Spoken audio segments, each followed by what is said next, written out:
Welcome back to Dead Inside and Board Certified, the podcast where we're clinically trained to help others, but barely hold it together ourselves. Let's get into it. This podcast is for educational and entertainment purposes only. It does not provide medical, psychiatric, or mental health advice, and is not a substitute for your professional care. Any patient stories discussed are fictionalized, composite, and anonymized to protect their privacy. The views expressed are our own and do not represent employers, organizations, or licensing boards. If you're experiencing a mental health crisis, please contact local emergency services or the crisis hotline. With that out of the way, welcome to Dead Inside and Board Certified. What's up, everybody? Welcome to this week's episode of Dead Inside and Board Certified. I'm very excited to do this episode. However, I do want to give a trigger warning that this is going to be a heavy topic. It is going to be a serious topic, and it may be uncomfortable for some people that are listening. So if this episode is not for you, understandable. We'll catch you next week. But I did want to warn people that we are talking about suicide. We are talking about treatment, management, diagnoses, all these things.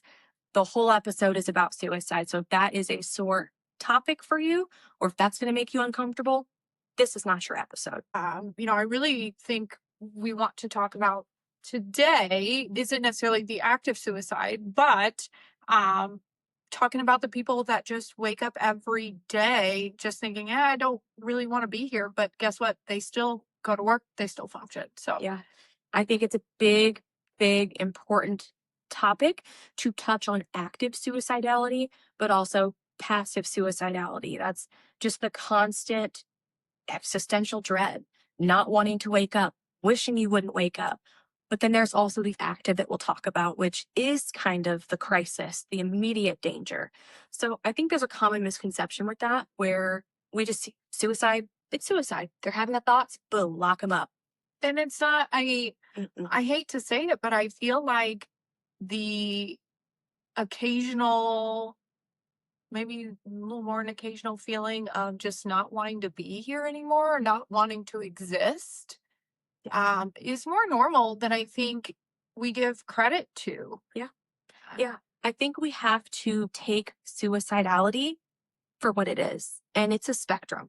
It is a spectrum of mild, moderate, severe. Yeah. And so I think we have to talk about that because a lot of people have that misconception that if someone was going to have suicidal thoughts, they're going to make it known. They're going to make a big deal about it. They are going to be loud and crave that attention. But a lot of times we have patients that are suffering in silence. And so what we've kind of talked about thus far is more that passive death wish, that constant, I wish I didn't wake up. Life is terrible and I don't want to be here. But what do you see is the biggest difference between just chronic suicidality and an active emergency?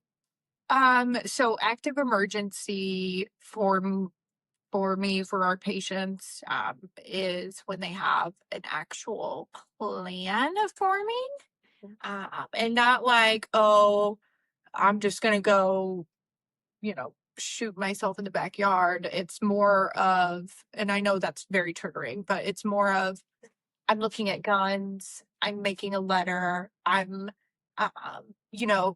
it's the talking to their loved ones. They're like, yeah, they've been like giving their stuff away a lot. They've been really happy recently. Yeah. And they're like, oh, I think things are going so well. They gave me this prized possession, and it's like, no. Red flag. Yeah. That is active suicidality. That is intent. That is a plan. That is imminent risk. Or when another big one for us is when our patients just all of a sudden disappear. Stop. Cancel all their appointments. Yes. Email us. And we've been seeing this patient for a year plus, and we know their mental state. Yes. You did not just flip a switch in a week. And if you're canceling all of your therapy, all of your sessions, we are watching you. We know what we're looking for. But I think when we deal with the acute suicidality, I see it every day in the emergency room. And that's why I still work in the ERs, because I love helping those patients that are in that active crisis figure out what's next, figure out how we can get them the resources they need. But then working in the outpatient side, I think we do see more of the chronic suicidality and those passive thoughts. So we've got to keep in mind that some people aren't actively trying to die. It's just they're so tired of living. Life is it. And I mean, especially right now with, the financial burden of just living. Yeah. It's exhausting. It is exhausting. Go back to that episode. I think it's 3 or 4 where we talk about you're not depressed, you're just poor. That is a huge factor. Socioeconomic status, ability to access just basic resources. When you don't have those things, we see suicide rates going up. Yeah. I see them going up. Yeah. I mean, who wants to live years and years and years of just scraping by and just constantly being beat the fuck down by the system? Like it's hard to see the light at the end of it's so hard to see the light at the end of the tunnel. And I think when we're talking about that, it's so hard to see the light at the end of the tunnel for the patients. When the patients have more of those passive thoughts and that chronic suicidality, you can't always see the risk there.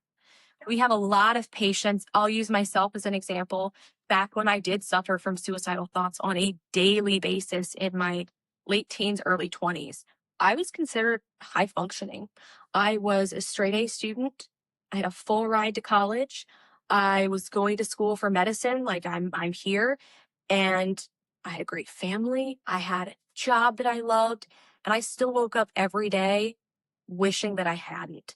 And I never talked about it to anybody because I felt ashamed that I was even having those thoughts. Like, how ungrateful could I be to want to be dead when my life is truly good? And that is something I think why I went into mental health, is because it's not my fault. No, It's not I my feel patient's like fault. when you see that is what I'll bring up. Clearly, your life is beautiful and wonderful, and you're still feeling like this. So doesn't that just go to show you that there is something broken in your brain that you cannot help? It's a disease. Yes. It is not something you can control. It is, you can't help it. And I think people don't want to reach out because, in similar to my case, they're embarrassed, or they're like, nobody's going to get it. But those are the patients that you have to watch out for, because you can't see the risk there. Nobody was looking at me and thinking she's actively suicidal and she's thinking about it on a daily basis. It is just, we have those patients that maybe they're even joking about it. I used to joke, be like, oh my God, I'm going to kill myself. Like, joking. It was humor for me. It was dark humor for me that I used to cope, but I never, ever, ever stepped up and told someone what I was feeling, because I was also fearful. I was fearful if I told anybody that I was going to get locked up. And I'm not saying being hospitalized is bad, but that's not what I needed. And I didn't want that to happen. So I also was silent.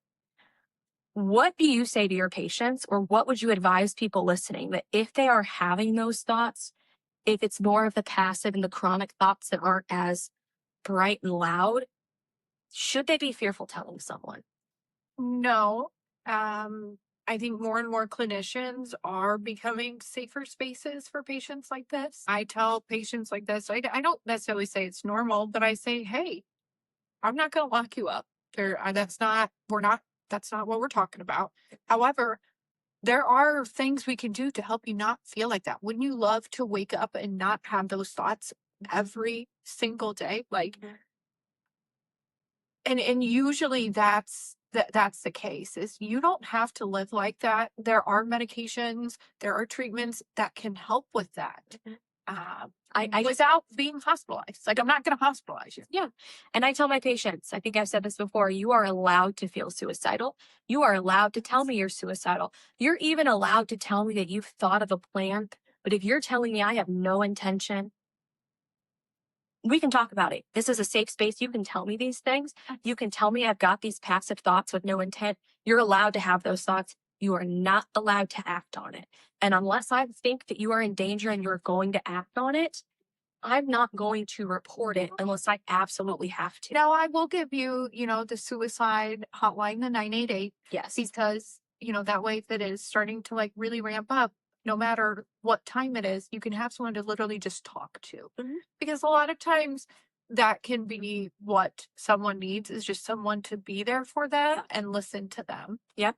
And there's a lot of, I know in our area, I'm sure in your area too, there's a lot of local resources. Like here where we're located, there's resources that are available 24/7 where you can go to this facility.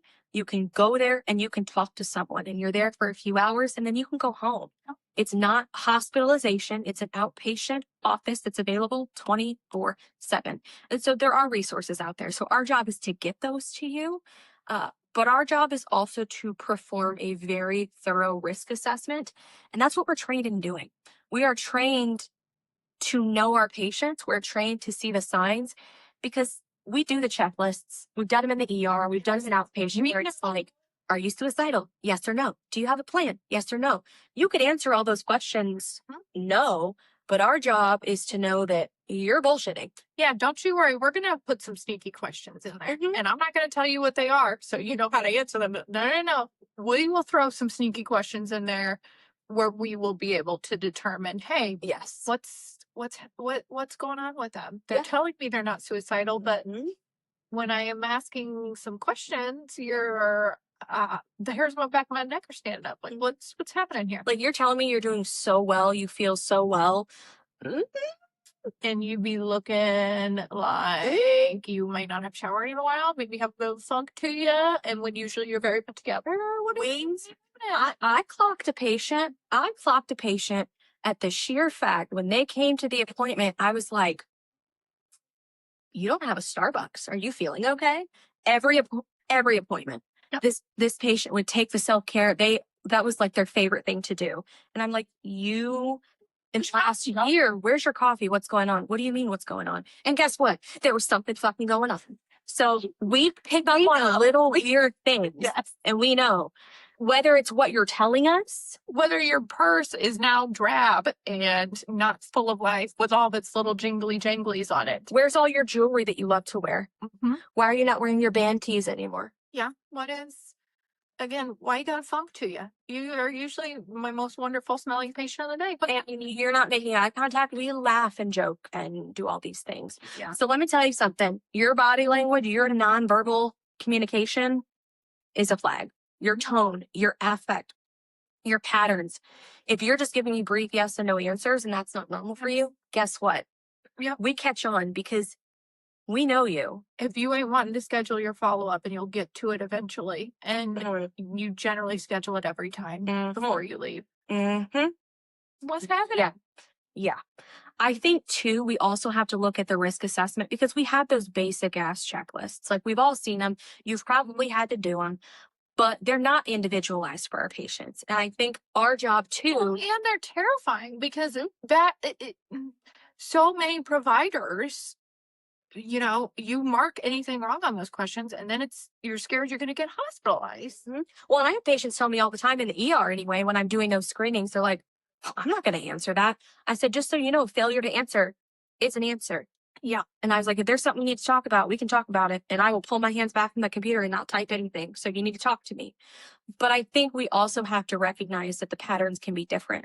One patient might report suicidal thoughts, but they have a really good protective plan. Yeah. They've got a support system. They've got things that other patients don't. Or they may deny intent. They may say like, yeah, I don't have intent, but I think about it. But they live alone. They don't have any family. They don't have any friends. They don't have any pets. They have nothing kind of keeping them going. That's high risk to me. Even though you're telling me there's no intent, it is still high risk to me. Yes, 100%. When I can't identify anything in your life that is a responsibility or that will suffer if you're not here, red flags. Yes, what's happening? What's going on? Where are we? Yeah. And I'm huge on pushing, getting out of your comfort zone. Let's make friends. We need friends. You need someone to fucking talk to. You need a cat. You need some, even if I feel like sometimes some patients, the cats here are what they look forward to. And I am all I swear to God, people come to these appointments. I have patients that have driven 2 hours to come to our office to see the therapy cats. They found us on TikTok and drove 2+ hours. Yeah. And I love that. I love that we offer that. But I think too, when we go back to talking about kind of that risk assessment, there's other things that we are assessing for. We are assessing, does the patient feel like a burden? Are they saying things to me that make me feel like they don't want to tell their family that they're feeling this way because it's a burden to And they're giving, I mean, the other thing is like when they're saying things that make you concerned that they're giving up on themselves. Yes. They're not going to their book club. They're not going to their gym class. They're not doing the things that they liked, things that previously helped them feel a sense of belonging. They're giving all of that up because they don't feel worthy of it. They feel hopelessness. Yeah. They feel hopelessness. And I think another big thing I look for when I'm talking to patients, especially in new intakes, what's the future look like for you? Mhm. Are you going to school? What about your job? Do you have a partner? What are things that you look forward to in the next year or two? And if you can't think of anything that you're excited for in the next year, Yeah. you're not very future oriented to me. And we've got to talk about that. Yeah. We've got to talk about that. And you know, I think it is, it even, you know, that kind of leads into the epidemic of, I feel like we're seeing more and more young people Mhm. just be lost. Yeah. They just don't, I don't know what I'm doing. I don't. Social media is a bitch. It is making you feel like you have to be this type of way or you're not worthy. And I do agree that we have a lot of younger patients that are lost and that they are needing a sense of belonging. And sometimes they're looking for it in the wrong places.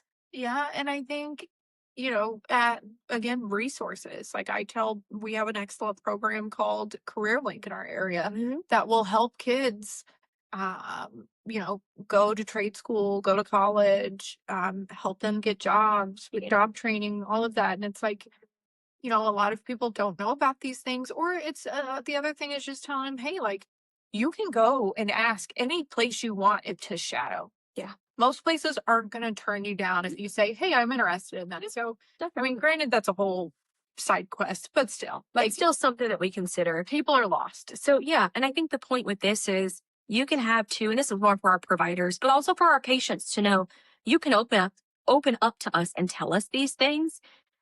Two patients can say the exact same thing, and one might be safe to go home and the other's not, because we are going to look at all those other factors. So if you come into my office and you sit down and you say, I'm feeling suicidal, and my next patient says the same thing, one of them might go home and one of them, you know, might end up having to stay somewhere. Yeah. You need to feel comfortable and safe telling your provider these things. And I'll be the first to tell you, if you don't feel safe telling them that, you need somebody else. Yeah, you have to have. So if you're too scared to tell your provider something, you need to like you need someone else. Like it's not. And I'm not saying, we're not trying to say you're a bad provider. No. But some people, I mean, you can't take it things personally in mental health. Some people you vibe with, some people you don't, and it is okay. Like there's no harm, no foul. There's somebody for everybody. Yeah. And I think in my practice, I use my personal experience a lot to go back on it, because I recognize how I was back then. I never had intent. I never had an active plan, but I know how I was feeling. And I know what I would have said to somebody if I felt comfortable. Yeah. And I wouldn't have admitted myself. No, Not at all. and I want my patients to feel the same. yeah, and sometimes I think it's important to let patients just kind of sit in those feelings and sit in them with them. Yeah. And then be like, okay, well, we've sat in this, we've gotten uncomfortable. What are we doing from here? Like, where are we going from here? What's the plan now? Because I mean, that's the thing. Like, you need to feel it. We need to sit in it, but we also can't live in it. No, we got to sit in it to grow from it. Yes, but we ain't living there. Yeah. We gotta, Yeah. you know, drag ourselves out of it, even if it's millimeter by millimeter.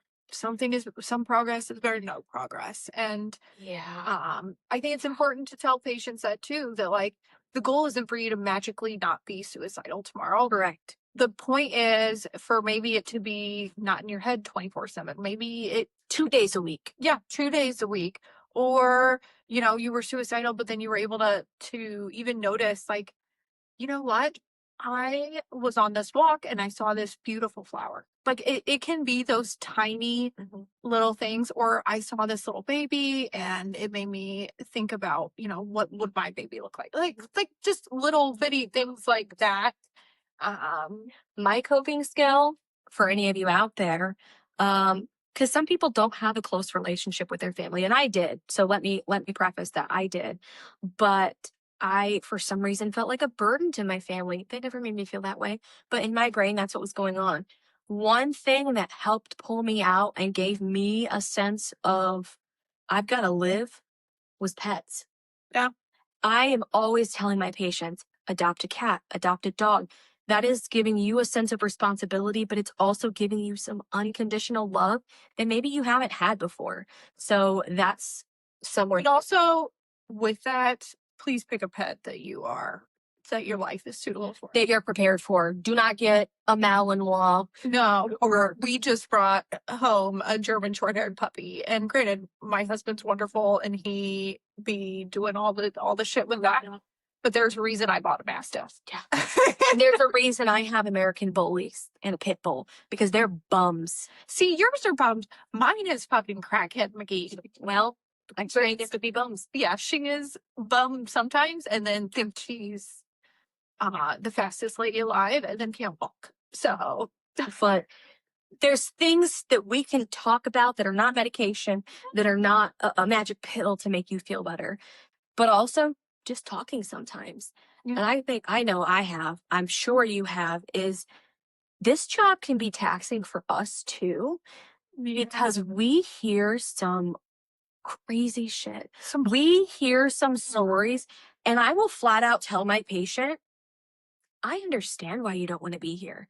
I want you here, but with everything that you're telling me, those feelings are very valid. It hurts. Let's sit in them. Let's talk about them. I'm not here to try to invalidate your trauma and the reason that you feel that way. Let's sit in there. Let's just talk about it. But we've got to figure out a way to move on from it eventually. Yeah, and a lot of times, and it looks so different for everybody moving on from that. We use, which I guess we can talk about it now, but, we do use ketamine in our practice, and it is a godsend for suicidality. Yeah. I mean, it's godsend for treatment-resistant depression as well, but I am telling you, suicidality, it's immediate. Like, it snaps you out of that, because sometimes you are stuck in that so hard that it is hard to get that push out. Yeah. But yeah, getting out of that funk looks different for everyone. The other big thing that I love is, like, when I see my chronically suicidal patients, just letting them know, like, hey, we're excited you're here. Like, we missed you this week. Like, we love seeing you. And always find something that you remembered about them. So, like, I had a patient one time that wore a band tee, and like 2 appointments later, I was like, oh my God, do you see they dropped some music? Like, they weren't wearing the tee that day, but just them knowing that I remembered that about them, they were like, whoa. It gave them a sense like someone's listening. Not just to my mental health, but they're listening to who I am and learning who I am as a person. And so I love doing that with my patients and just making them feel like I actually care. Yeah, I might not remember your name sometimes, but I'm going to remember the fact that your kid was at the playground and found a bug and ate it. I'll remember that. I'm going to remember where you work. I'm going to remember all the boy, girl, drama. I'm going to remember, I remember all that stuff. Yeah, just sometimes maybe not your name, and I'm really bad about that. So I'm bad about names too, but I remember everything about you. Yeah, I remember everything about you. But I think with that too is focusing on our job. Like I said, we're going to get it sometimes. We are going to get why you don't want to be here. And our job is not to argue with you. No, nothing never. pisses me off more when someone says something sad where it's like, I'm really depressed because someone broke up with me, or I'm depressed because of this. And some asshole just goes, oh, just stay positive. There's so much to be positive about. Shut up. Yeah. Honestly, shut up. You're invalidating that patient's feelings, first of all. Our job is not to argue why you should not feel that way. No. Our job is to sit in it with you. Yeah. Without letting it decide your outcome. So we're not going to let it eat you alive. We are not going to let that take over, but we're going to work through it. Yeah. We're going to work through it. Now, one thing, and I see this a lot in the ER, is because we have some frequent flyers that frequently come in with suicidal thoughts. If someone is repeatedly expressing suicidality, are they attention seeking? They can be. However, why are they attention seeking? And a lot of times I see this is tied to, which I know we kind of talked about in the previous episode, borderline personality disorder. Yes. It could be trauma, borderline. If that patient is attention seeking, or if they're repeatedly expressing suicidality, there is something in their life that is unmet. They're seeking connection, they're seeking something. And again, we talk about it where if they come in again and again and again and cry wolf, someone's not going to take you seriously down the line, but that's not true. I have patients that come in as soon as they leave the psych floor. Yeah. And they're back. And it's like, you know what? I'm treating it the same every time. Whether you are truly suicidal or not, that's not my business. Yes, or even my thing is like, I might not take the suicidality serious with you, but guess what? I still want to talk to you. I want to see what the fuck's going on. We've got to What figure we out doing? what is going What's on. happening? Like What coping skills do you have? What patterns like mental you're skills? feeling this way, and I'm not going to say you're wrong for feeling that. Yeah. But Yeah. what just happened? Because last week I saw you and you was fine. What happened from then to now? Listen. Let's talk about, because I feel like they're quote unquote attention seeking. Well, give them that attention of just sitting and talking to them. Yes. I'm not saying, gaslight them, and I'm not saying make them feel like shit. But what I'm saying is, hey, clearly something's up. What's going on? What do you want to talk about? This is not crying wolf. This is not crying wolf. Yeah. We have patients that will come in saying they're suicidal, and they're not, because they'll tell us they're not, but they're homeless. Yeah. They have no resources. They have no clothes and it's cold. They have no food and it's cold. That's an unmet need. So can we meet their other needs to help them not feeling that way? Or I hate when people use the term crying wolf, or we see a patient come in, we're like, oh my God, they're here again. They're not suicidal. They just want attention. Yeah. As long as they're nice, come on in, bro. Maybe they do want attention, but we've got to ask ourselves why. Because I'm telling you, people do not fake suicidal thoughts for fun, for the plot. The psych unit is not a fun, exciting place. So it's necessary sometimes. Absolutely. But it's not fun. It's not cool. No.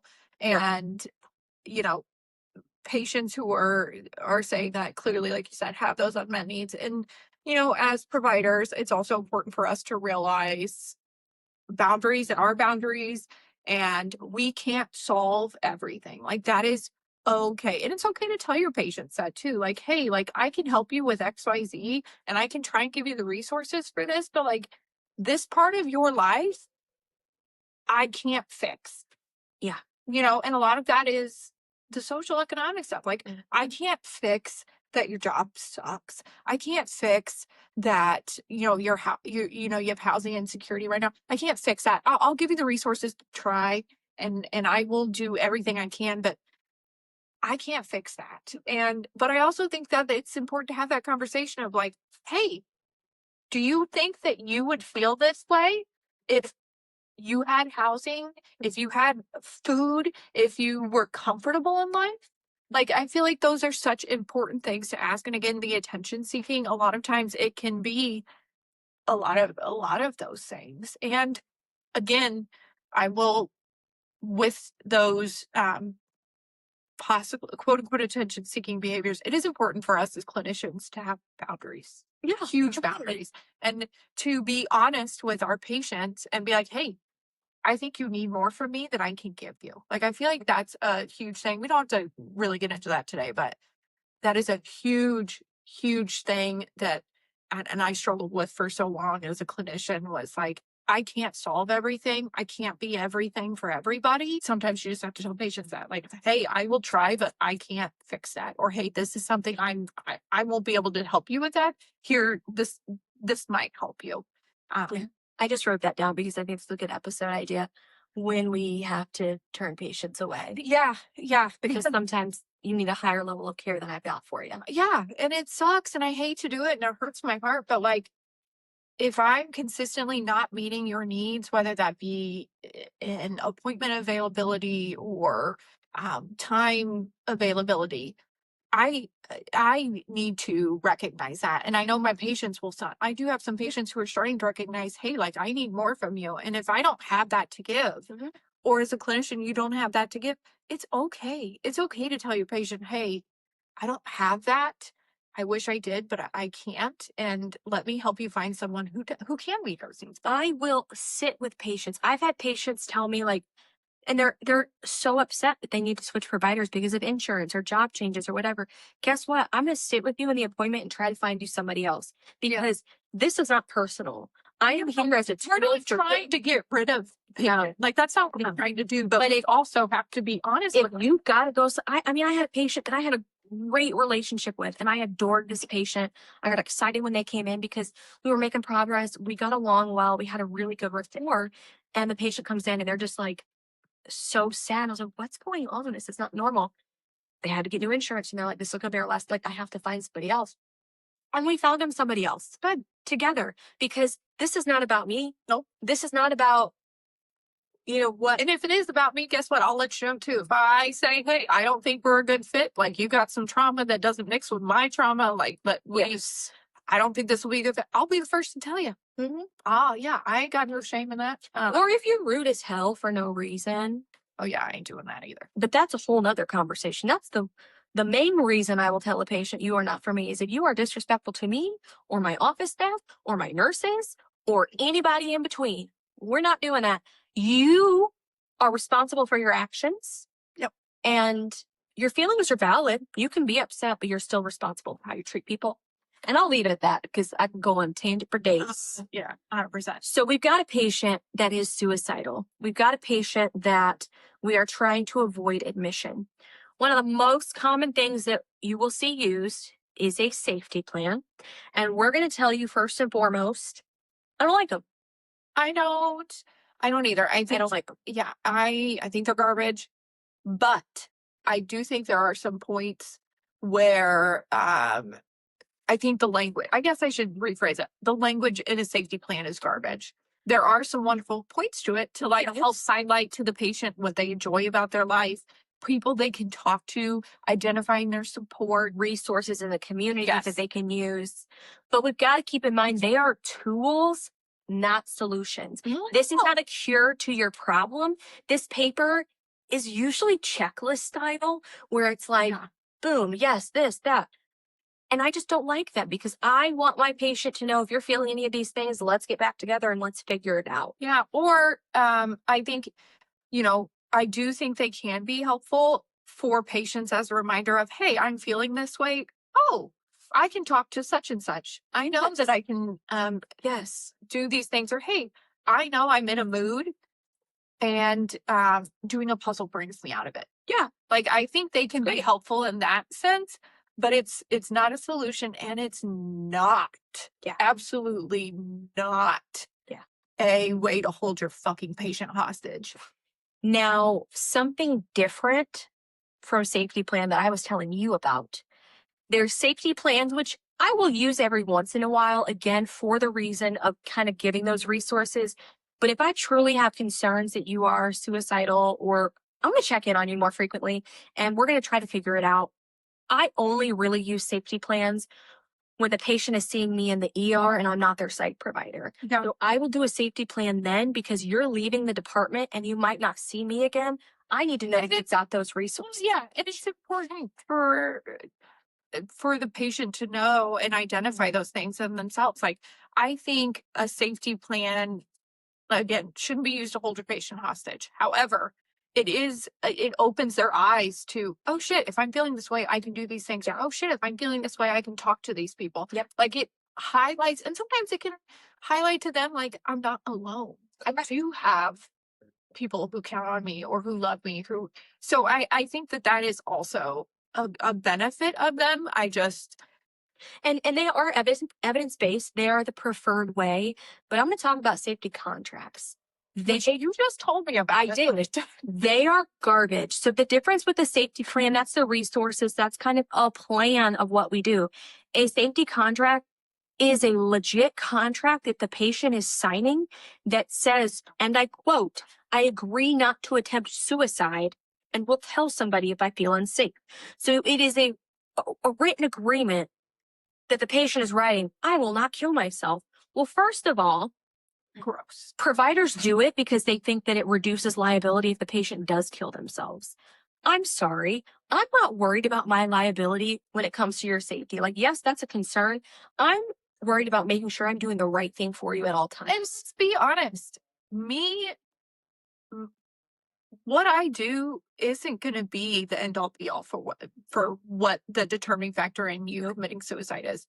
I think providers think that we're the reason people commit suicide. No. And a lot of times, No. that decision was made regardless of whether they talk to us or not. Like, obviously, we want you to talk to us and whatnot, but Please. in most, I think there was research or something like that choice was made before. Yeah. So, Yeah.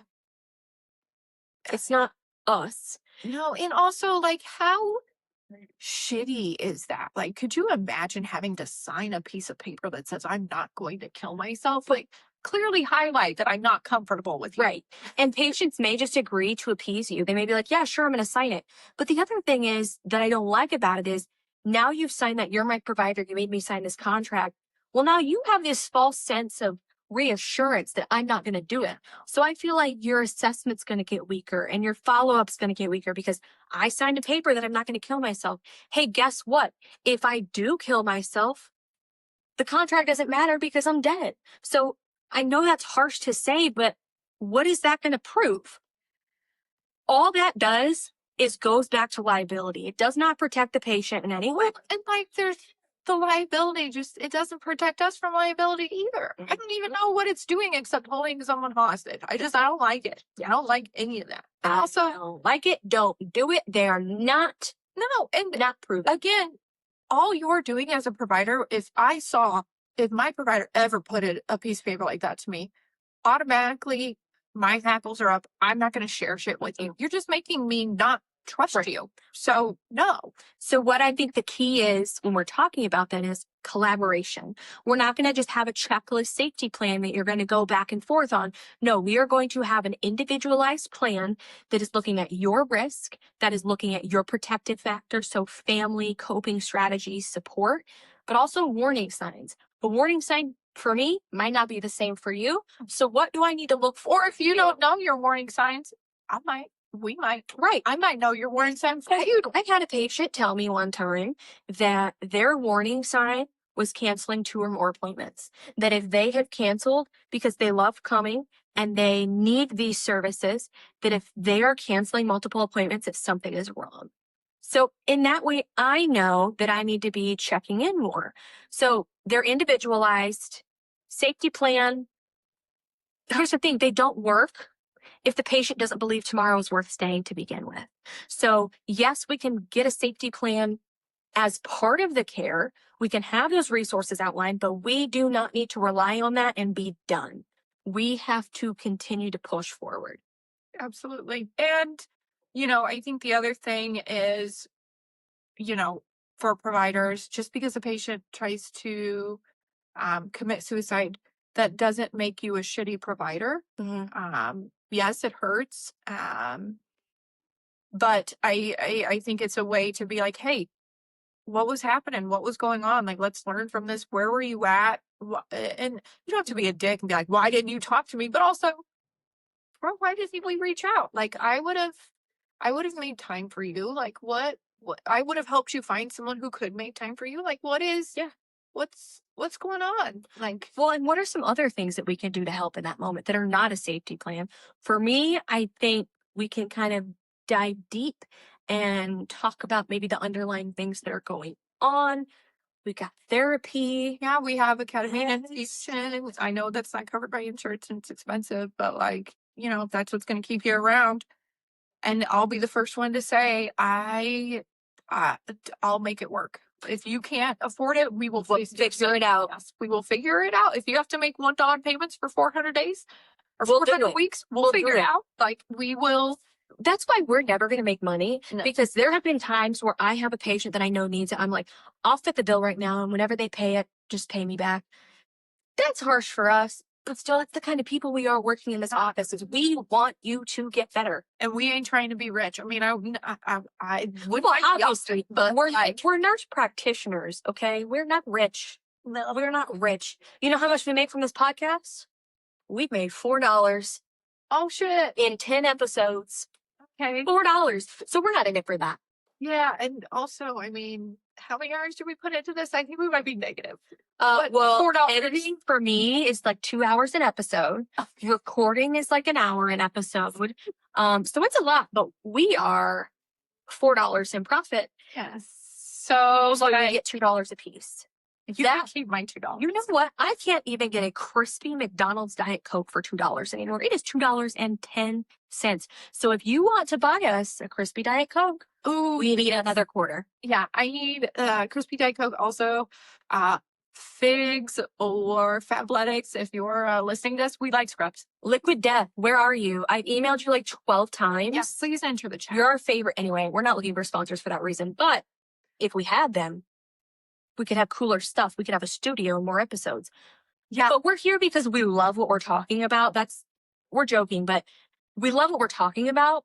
Yes. We're not in it for the money. And if a patient needs something, we're going to figure it out.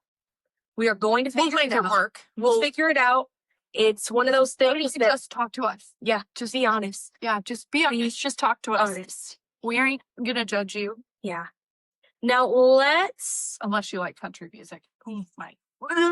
I'm sorry. If you do like country music, I will still be your patient advocate. I will still love you and be your provider. But like, if you're gonna make that poor of a life choice, we gotta talk about your other choices. That's when I'm hospitalizing you. That's when I'm doing it. I'm kidding. Obviously, I'm kidding. Yeah, we're joking. If it's 90s country, I can vibe. Maybe. But no, give me metal any day. Yeah. Yeah. It's funny though, because people like, if I'm having a bad day or I'm sad, which I thankfully do not struggle with suicidal thoughts anymore, because it does get better. It can get better. It takes a lot of time and individualized treatment. There is light at the end of the tunnel. You just might not be able to see it some days. And we're going to sit with you in the shit. Yeah. If it takes a year, 2 years, 3 years, for me, it took like 4. Yeah. But guess what? It is there. We're pasty for a reason. Yes. The dark. Yes. But for me, like when I'm feeling really sad, we started talking about country music and, that gave me anxiety. But when I'm sad and like I need just to kind of sit in my feelings, I listen to Screamo. Oh, I love Slayer. Oh, yeah. See, that to me, lyrical genius. And everybody's like, oh my God, that relaxes you. Do you not understand what they're saying? Do you not know the lyrics? No, even if I don't know the lyrics, my brain feels like that. And sometimes having that, like my brain, it feels like that some days, a lot of days. And so sometimes that being out there and being all over the fucking place, I'm just zen. Just zen. There's lots of it out there that helps just ease your mental health. Is what we're talking about. But I think one thing too that I want to just reiterate a little bit more on is differentiating that chronic SI and acute risk. So we want to avoid hospitalization if at all possible. Because if you think about it, it's not going to treat that underlying issue. It is going to stabilize the patient. It's going to make sure they are in an environment where, they can have medication adjustments and stuff, but it's not going to treat the underlying problem miraculously. Yeah. It also sometimes can heighten stressors because it's a stressful environment. But again, don't fear hospitalization if that's what's necessary. But I think for our chronic SI patients, we don't really see that as much. It's not that imminent danger. No. Unless we recognize those changes, but that acute risk. And I feel like a big thing is between chronic and acute is chronic SI is a lot more of like, I just don't really want to exist. Whereas acute SI is a lot of like, I want to physically end this right now. Like there is nothing worth living. I'm a burden. Like I feel like chronic SI turns more like personalized, like I, whereas chronic SI is just, this is exhausting. Yeah.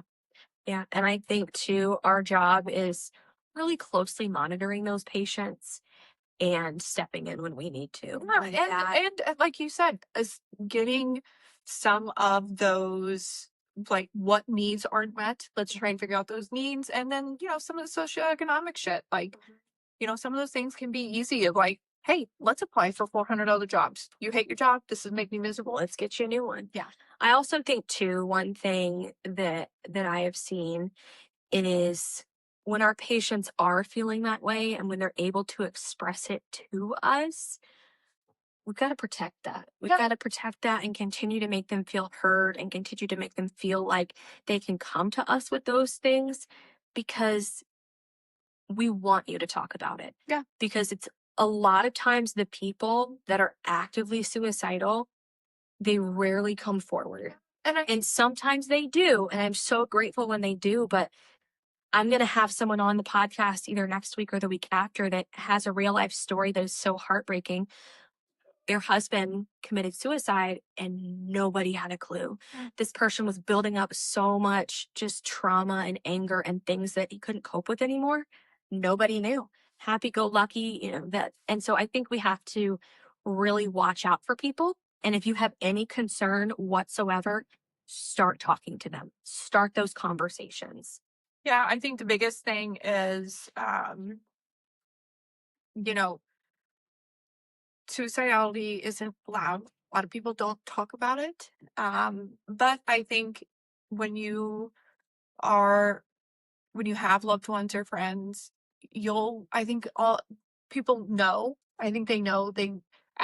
Generally, it's, afterwards, it's the little things. But I think the biggest thing is just talk to your friends. I think we've lost that a lot. Social media has kind of taken over that, and literally just call your friend or just spend time with them. I know it's hard. I know we're all busy. I am.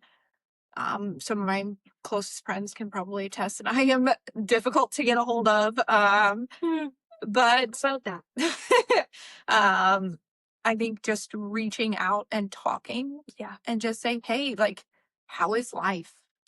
And let me just say, if you are still here today and you are someone that has struggled with those thoughts, whether passive or active in the past, and you are still here, that says something about you. You are stronger than you think. Mhm. And if you could push through that and try to just grasp onto anything that is worth living for, whether it is a walk on the beach, an animal, you name it. If you can find that one thing to keep you going, you're doing a great job. You are doing a great job. proud of you. Yes. Proud of you for Yes. making the choice to stay today. Yes. And I'm so glad you're here. To wrap things up, I want to do a little bit of a rapid fire segment because some people really like those. So I've been trying to find some that are going to be appropriate for this. So myth or fact. By talking about suicide like we are today, we are putting those ideas in someone's head to do it. Absolutely not. No. Absolutely not. No. That's why I do the trigger warning, because if someone's mind is in that area where they don't want to talk about it, hear about it, we are not putting ideas in your head. We are not giving you methods to do it. No. So, do you think people actually want to be dead, or do they want relief of their symptoms? I think it can be both. I think it can be, like I said, I feel like a lot of it's just pure exhaustion.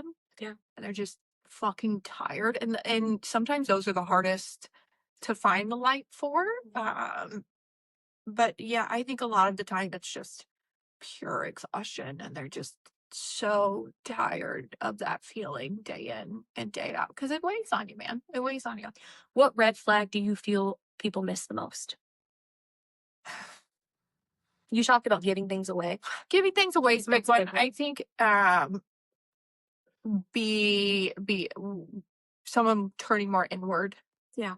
Inward in the sense of like not going out anymore, not talking to people, or like hiding in their room, like especially teenagers. A big one of that is they isolate. Yep. And not just isolate, but they're not hanging out with their friends. Like you'll notice that, or they're not talking about their friends. Like they're not really talking as much anymore. They just get real quiet and real sticking to themselves. Mm-hmm. What's the population you worry the most about right now? Teenage boys. Literally what I was going to say.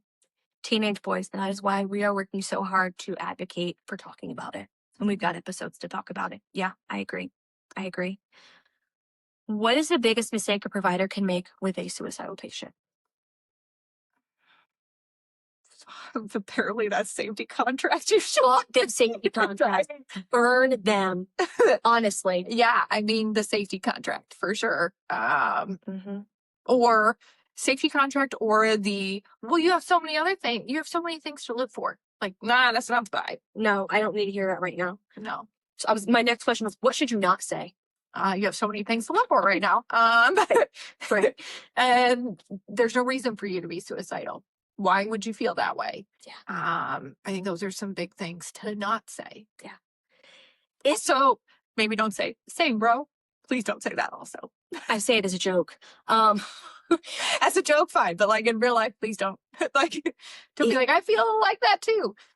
Hey, baby. Been there, done that, bestie. Is stay strong the worst phrase that you can use?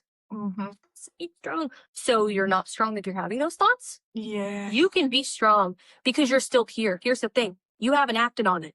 You're strong as hell. Yeah. You are strong as hell because you have not acted on it. Okay? Yeah. I don't like that. Yeah. I don't know what I'd like better, but I know it's not bad. And final question. Is dark humor coping or avoidance? Both. Yeah. I think so. I think it's a lot of dark humor. For me, I make, and it's not something I should joke about, but I do because in the past I've really felt that way. I make jokes all the time, like, I'm going to go jump off the helipad. I'm not going to do it. I'm not actively Here I am laughing. Right. So for me, it's dark humor and people around me know that. But so in some cases, I do think it's avoidance where people kind of minimize those things. Yeah. But what I really want to end on today is kind of this call to action to check on people, to make sure you are checking on your friends. And if anything from this episode hit a little too close, just remember that you do not have to sit in it alone. You can reach out to your provider. You can reach out to us as your current or future provider. You can also call or text 988 in the United States. You can use your local resources, call 911. We're real people. There's no judgment. We just want to make sure that you're safe. And talk to your teenage boys. Get It'll come your children. Talk to your children and make sure that you are creating a safe space for these people. I mean, there's so many resources out there that I don't think people know about, and we are doing our best to get those things out there. Yeah, 988. If you just need someone to talk to, 988. Yeah. So thank you so much for sticking into this long, I think maybe our longest episode yet, because it's a topic we are so passionate about. Yeah. So thank you for joining us. Kind of. And guess what? You don't got to figure your whole life out tonight. No. Just get through it. If you wake up tomorrow, good for you. It's okay. I'm proud of you. You want to stick around longer for those Christmas tree cakes to come back next year. The Little Debbie Christmas tree cakes. Oh, no. The reason I haven't ended it. And that's hey, that's something. That's something. Big back summer, thanks to Little Debbie. So on that note, don't make permanent decisions based on your temporary mental dumpster fire. We will see you next week. Bye. Bye. I wanted the brown one. A little bit of brown. Fuck no, I love Christmas tree cake.